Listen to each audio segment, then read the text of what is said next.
और मल क्या है?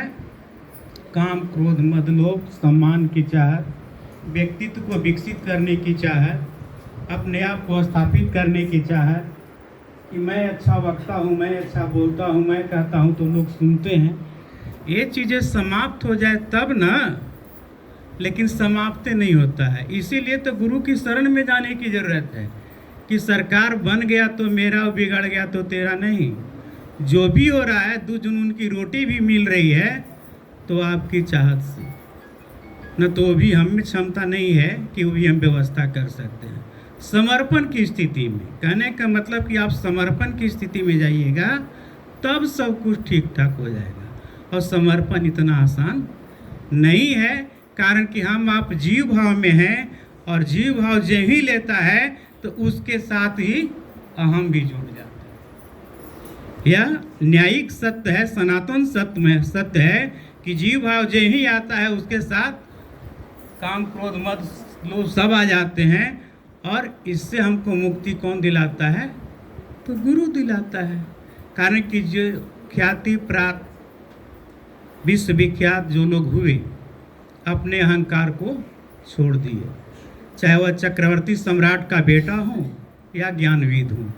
जे ही उनको ज्ञान मिला, उन चीज़ों को भुला गए और जगत की ओर चल दिए कि जो मुझे मिला है जगत को उसकी ओर चलाने का प्रयास करूँगा, अपने जोड़ने का प्रयास नहीं करूँगा।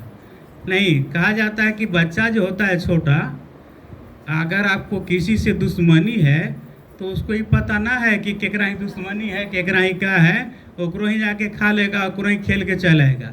अब आप पाल के रखिएगा।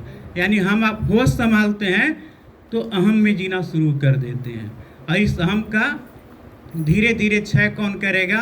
तो आपका गुरु करेगा।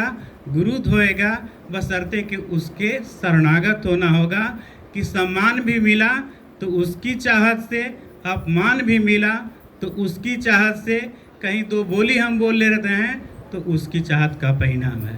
तो यहाँ है कि चर्चा ना मिलल तो एगो टच करे ना, हमार बात ना सुनल तो काहे न सुनल। तो इतना आसान नहीं है अध्यात्म में चलना। कहने का मतलब कि अध्यात्म में चलना अपने आप को मिटा देना कि मैं कुछ भी नहीं हूँ। और तभी होगा जब आपके स्तर पर गुरु काम करना शुरू कर देंगे। तब हम बार बार कोट करते हैं कि साहब श्री ने लिखा है कि कर्ता भाव जब गिरता है तब शिष्य भाव का अंकुरण होता है। और यह सारी जो व्यवस्था है, यह जो 3 काम है, 3 सूत्र है, आपके कर्ता भाव को गिराने के लिए है कि बार बार आपका मन टूटेगा।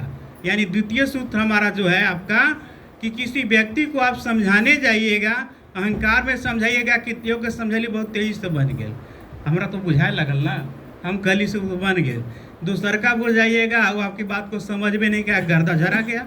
अब गर्दा झरा गया तो दया मांगिएगा कि सरकार दया कीजिए कि अगला व्यक्ति समझ जाए। समझ में आ गया कि हम कुछ भी नहीं है।